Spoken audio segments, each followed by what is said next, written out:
Buenas tardes, estamos acá en la masterclass que habíamos programado para el día de hoy a las 18, el arte de no reaccionar, con nuestro afiliado y colaborador de la página Terapia y Escucha, como él es coach de liderazgo y hace artículos mensuales en aporte de la filosofía de la página, que es la gestión del bienestar integral.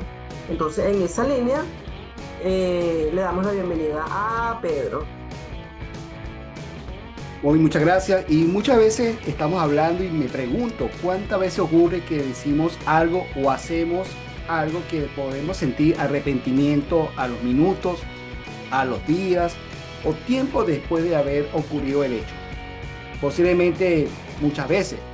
Pero te voy a contar que a mí sí me ocurre y obviamente hoy en día con menos frecuencia. Mi nombre es Pedro Barrientos, soy mentor y consultor y en el día de hoy te vamos a hablar sobre lo que es la importancia de no reaccionar desde la inmediatez, sobre todo en el manejo de las emociones.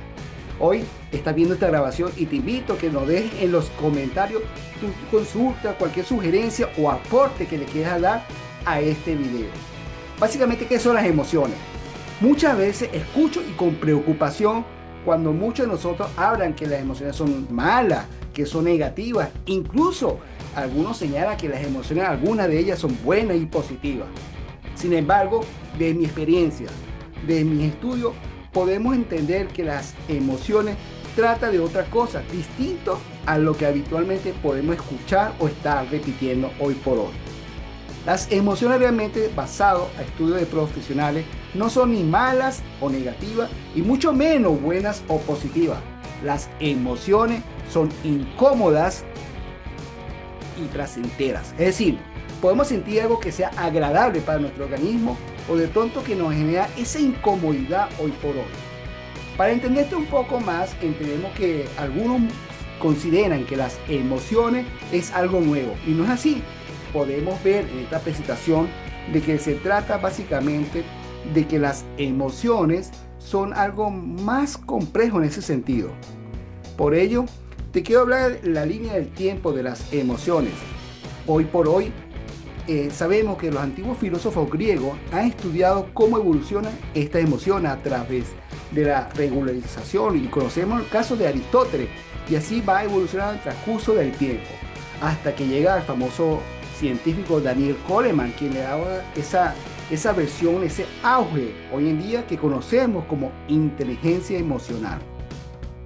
Entonces, en este sentido, te invito a que nos dejes en los comentarios sobre qué sabes tú sobre inteligencia emocional.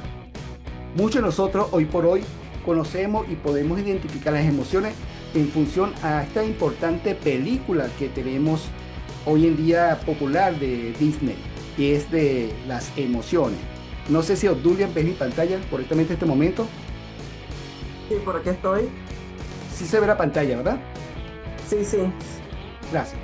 Entonces, básicamente, las emociones, como hemos conocido en muchos de los casos, estamos haciendo referencia a esta gran tema de lo que es emociones agradables o emociones incómodas. Podemos estudiar en diferentes opiniones, diferentes especialistas, y algunos de ellos que posiblemente puedes conocer. Tenemos el caso de Daniel Goleman, que es el referente actual. Tenemos el caso de la flor que podemos encontrar de Robert, incluso sobre la investigación y los aportes que hizo Susanna Bloch en su importante libro.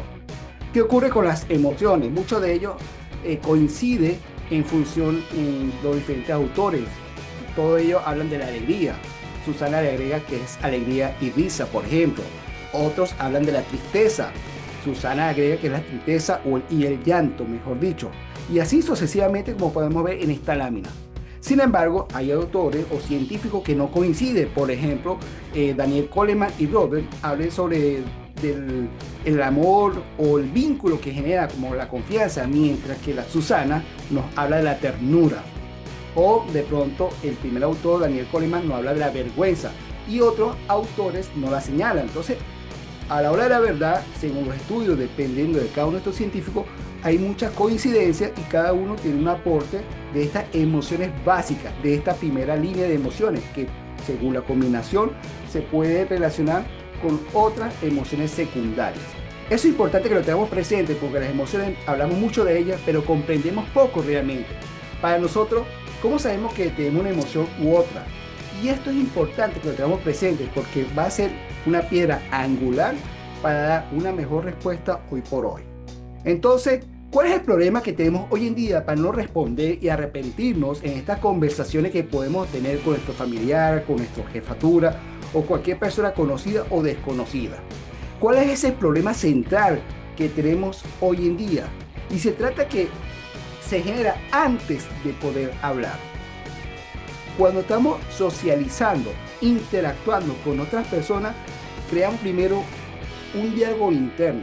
Queremos expresar una idea que al momento de verbalizarlo puede sufrir algunas modificaciones y que tal vez, pero tal vez, se puede interpretar de una manera distinta a lo que deseamos poder expresar. Y esto complica un poco el lenguaje de la comunicación hoy en día. Y además a eso, posiblemente nos hace falta gestionar adecuadamente nuestras emociones. Saber separar lo nuestro de relación con la otra persona. Cuando hablamos de las emociones, aquí hay un aspecto que tal vez muchos de nosotros le presta atención y otro puede dejar pasar de lado. Y es estos factores que intervienen. Hay un aspecto interno y otro que es externo. ¿Cuáles son esos pensamientos internos? Esas ideas, esos diálogos que nos están bombardeando constantemente y según estudios los que he podido leer, se habla que tenemos más de 60.000 pensamientos en teoría cada día, que más del 80% es repetitivo y más de ese 90% son pensamientos negativos, que el 90% nunca va a suceder. Eso dice según alguien que estudia que eso ocurre así.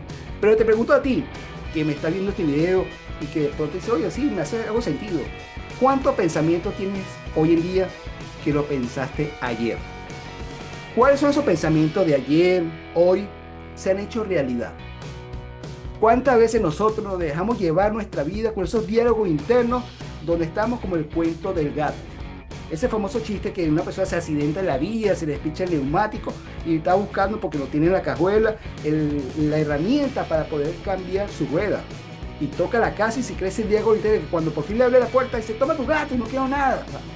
¿Cuántas veces a nosotros nos ocurre eso? Entonces hay factores internos que nos sabotean.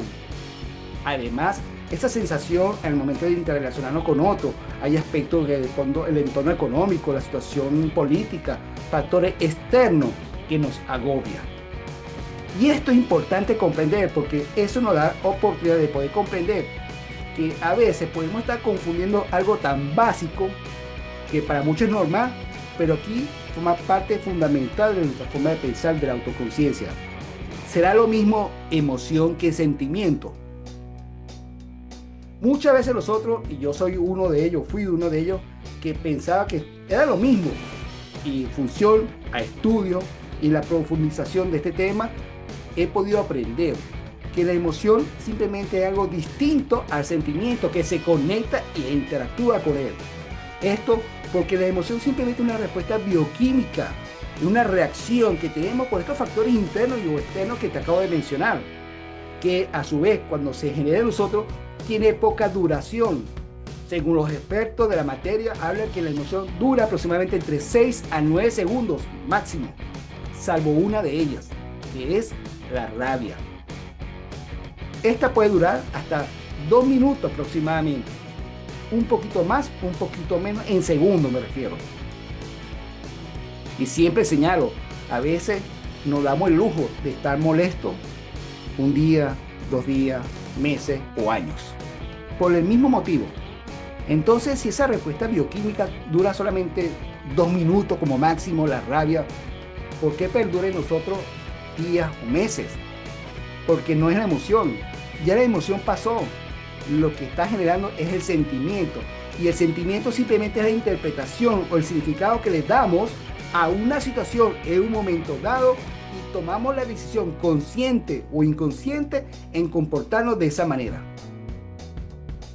Por eso cuando carecemos de vocabulario emocional y no nos conocemos realmente, genera en nosotros acciones o respuestas que no son las más idóneas para tener un mejor desenvolvimiento dentro de un entorno laboral, social, profesional o familiar. Pero más allá de eso, de hacer las cosas socialmente bien, la importancia es hacerlo bien para uno. Entonces, aquí hemos comenzado y te invito a que tomes nota, por favor, de estos aspectos. Uno es la autoconciencia, qué estoy sintiendo, cuál es el propósito de esta emoción, si ya sé que dura poco o dura un poquito más, qué es la decisión que voy a tomar en función a este hecho interno o externo que me afectó de manera agradable o desagradable, que fuese algo incómodo, ¿qué voy a hacer? Lo que estamos hablando de la gestión emocional. Y aquí viene aspecto que es necesario entender. La autora Susana Bloch lo habla, por lo menos entre algunos estudios, de cuáles son estas activaciones emocionales cuando se genera en nuestro cuerpo. Por ejemplo, cuando estamos molestos, ¿cómo sentimos y sabemos que estamos molestos? Habitualmente, por lo menos yo, aprieto la mandíbula. Uy, me da rabia. Las fracciones de la cara se endurecen, apretando los puños. Siento como la corriente sanguínea pasa por mi cuerpo y me genera a mí una sensación, y he visto que en algunas personas comienzan a respirar como si fuese un toro, inhalando por la nariz y exhalando por la nariz de manera fuerte, rítmica y rápida. Esa molestia significa que el cuerpo se está preparando para generar un conflicto, para hacer frente a una situación. Por algo será. Es una manifestación que se genera en nuestro organismo, a diferencia, por ejemplo, cuando estamos tristes, que sentimos que los hombros nos bajan, tenemos menos interés inclusive de levantarnos de la cama. La voz cambia y estamos más pausados o lentos. ¿Por qué? El cuerpo, y lo que estudia programación neurolingüística, comprende cómo el cuerpo manifiesta estas emociones en nuestro sentir ante una situación. Ahora bien, ¿qué hacemos con esto? ¿Qué hago con lo que siento? Hay que controlar las emociones. No, las emociones no se controlan, se gestionan. Las emociones no son ni buenas ni malas, son emociones que debo entender su propósito, su funcionamiento. Y aquí hay algo importante.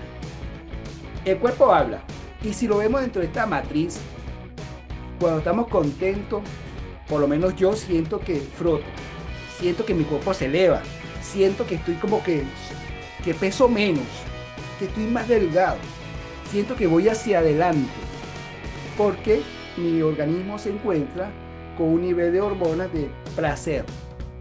Pero si estoy molesto, igualmente voy hacia adelante, pero a hacer frente a una situación. Me siento más pesado, mi cuerpo se prepara, mi organismo, mis músculos se acondicionan, digamos, para una pelea, y esa sensación es totalmente distinta a la alegría. Pero si me da miedo, ¿qué hacemos? Echamos hacia atrás, levantamos la mano para protegernos, retrocedemos de la posición en que nos encontremos en ese momento, un pasito hacia atrás por lo mínimo, y nos ponemos a la defensiva, nos protegemos. Y si estamos tristes, igualmente nos vamos hacia atrás, pero hacia abajo, porque necesitamos tomarnos tiempo para nosotros mismos, para reflexionar. Entonces, cuando tomamos conciencia de cómo nuestro cuerpo nos habla y nos grita de qué es lo que estamos sintiendo, es necesario tener un vocabulario emocional para saber o para gestionar de la mejor manera esta sensación, esta emoción que tiene corta duración y que en nuestra interpretación va a ser lo que tomemos en consideración consciente o inconscientemente. Entonces, ¿qué hago con esto? Saber cuál es el propósito.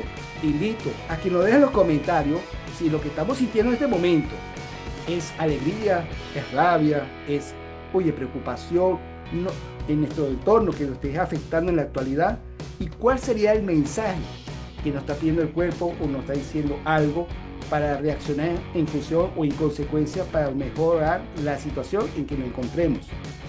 Y aquí te voy a dar una clave. Recordemos lo que nos enseñaron en la educación primaria. Los elementos de la comunicación. ¿Qué ocurre cuando estamos hablando de la comunicación? Ya sabemos que hay un emisor, que hay un receptor, que hay un código, hay un mensaje. Pero te dije al inicio que cuando tenemos el pensamiento y lo verbalizamos, sufre alguna modificación. Oye, yo quiero decir esto en esta charla, pero mientras que estoy hablando, agrego palabras o quito palabras de mi pensamiento original. Ahí hay cambios. Eso es lo primero. Lo segundo, hay ruido. En el entorno pasa un vehículo, suena un teclado por allá, un perro ladra, que puede distorsionar el mensaje. Y además está el mensaje propiamente, que utiliza un canal, bien sea escrito o te lo digo a través de un video, y que puede ser idóneo o no. Por eso que cuando respondemos ante una situación por un mensaje de texto, por un mensaje de WhatsApp, nosotros le ponemos el tono. Y es que debido a que el emisor le agrega el 90% de la carga emocional al mensaje. Y no solamente con estas variables, estas limitaciones al momento de comunicarnos. Es que el receptor, tú, amigo, amiga, que me está escuchando en este momento de manera diferido, vas a interpretar mis palabras en función a tu experiencia, a tus juicios, a tus creencias. Y vas a entender lo que yo digo desde tu mirada, que posiblemente sea el mismo enfoque que le quiero darte en este momento, o tal vez otro distinto a lo que me interesa comunicar. Entonces esto es importante que lo tengamos presente, porque al momento de comunicarnos debemos estar presente que la carga emocional se transmite, y no solo en lo verbal o en el mensaje propiamente, en el sujeto verbo predicado, sino en mi programación lingüística, cómo te lo transfiero en mi ritmo de velocidad de la voz, en mi tono de la voz, incluso en los gestos, en las microestaciones que te estoy compartiendo y que me estás viendo por este momento, que al momento de recibir ese mensaje vas a leer sin conocer de programación neurolingüística el mensaje, y tu cerebro va a codificar de una determinada manera. Entonces, si tenemos que lidiar con una situación difícil, ten presente que tu cuerpo, tu tono afecta el mensaje original. Además, hay algo que se llama, que se refiere a la distancia cuando estamos comunicando. Y esto me hubiese gustado conocerlo cuando estaba joven. Y hablamos de la proxémica, que a través del antropólogo Edward Hall nos enseñó que hay diferentes niveles de cercanía o anillos, que uno le permite en el primer anillo que 4 personas, 5, si recuerdo bien, es lo máximo que uno permite que esté a una distancia del hombro al codo. Esta distancia de mi hombro al codo es la persona que se me puede acercar y no me siento que está invadiendo mi espacio. Y aquí está nuestra pareja, persona cercana, porque es un área de seducción. Por eso cuando nos acercamos mucho a la persona, escuchamos que dicen, no, que estás invadiendo su espacio. Te acercaste demasiado, amigo, amiga. Debes tener una distancia prudente, y más si no conoces o no tienes esa interrelación con esa persona cercana. Se dice que son 4 personas. Ahora, el segundo nivel, estamos hablando de la zona personal. Es decir, del hombro hasta 1 metro. Estos amigos, amigas, familiares que están cerca de nosotros, que siempre nos da su ayuda incondicional. Se habla que puede ser unas 10, 15 personas aproximadamente. Nuestros amigos que decimos habitualmente, los contamos con los dedos de la mano. Hasta oficina. Está el tercer anillo, que es la zona social. Todos nuestros amigos que los invitamos a comer, a disfrutar, que se habla de unas 50 personas aproximadamente, que está a una distancia de nuestro cuerpo a partir de 1 metro hasta 3 metros. Y el último anillo, que se habla más de 3 metros, que son el resto de las personas con que podemos interactuar o tener relación en un momento dado. Y ahí se genera lo que se llama esa zona pública, ciertos juicios o comentarios que hacemos de él o de ella, sin pensar, sin interés de que lo está o no afectando de manera directa de nuestro comentario. Así, y ojo, lo hace un profesional, un antropólogo que estudia esta zona. Por eso vemos que cuando estamos en una reunión social y nos acercamos a la persona pongamos a un metro de distancia, saludamos, hola, ¿cómo estás? Y esta persona automáticamente, aunque no sepa, mueve su piecito, su zapatico, usted lo tiene que fijar hacia otro lado, se siente incómodo o incómodo. Y está buscando, su cuerpo le está diciendo, me quiero ir hacia allá, hacia donde punta el pie, hacia la puerta o hacia el otro lado. Por eso cuando acercamos a una persona, la otra puede responder dando un paso hacia atrás, porque estamos invadiendo su zona de privacidad. Este lenguaje lo debemos tener siempre presente en estos momentos que estamos interactuando con él o con ella en un momento específico del manejo de emociones. Y aquí te invito a que notes estas 5 claves que te van a funcionar bien. La primera es el conocimiento de nuestras propias emociones. ¿Qué estoy sintiendo? ¿Es una emoción agradable? ¿Es una emoción incómoda? Lo segundo es tener el control de esta gestión emocional. No de la emoción, porque es una respuesta bioquímica que no podemos controlar, pero sí sabemos acudir a nuestra conciencia. Y aquí te voy a explicar más adelante cómo hacer ese hackeo mental. Lo tercero es saber aprovechar como una automotivación el propósito de lo que se está sintiendo en ese instante. Lo cuarto, hay que saber reconocer cuáles son nuestras emociones y cuáles son las emociones de él o de ella. De la empatía. Y muchos de nosotros hablamos que la empatía es ponerse los zapatos de ellos. Sí, pero no es exactamente eso.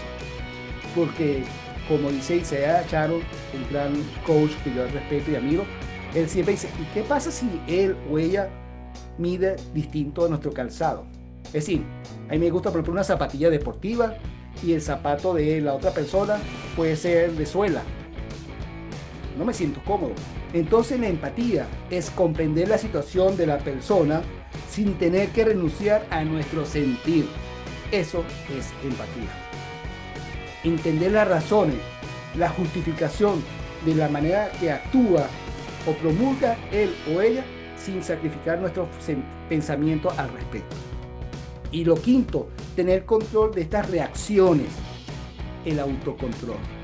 No responder de la inmediatez. Te invito a que entonces tome nota de estas 5 etapas. Entonces hablamos que la emoción es agradable e incómoda. Cuando sucede algo, en lo habitual yo digo, pero esto es incómodo. Ya me estoy programando y estoy diciendo, esto es incómodo. Es decir, que yo debo tener una reacción distinta a mis impulsos. Lo segundo es saber cuál es esa historia o ese pensamiento, ese diálogo interno que puedo tener un momento dado en relación a esa sensación que estoy sintiendo en un momento específico. ¿Es agradable o no? Además, tengo que rediseñar ese diálogo. ¿Qué voy a hacer con esto? Y sobre todo, ¿qué vamos a aprender sobre este diálogo interno?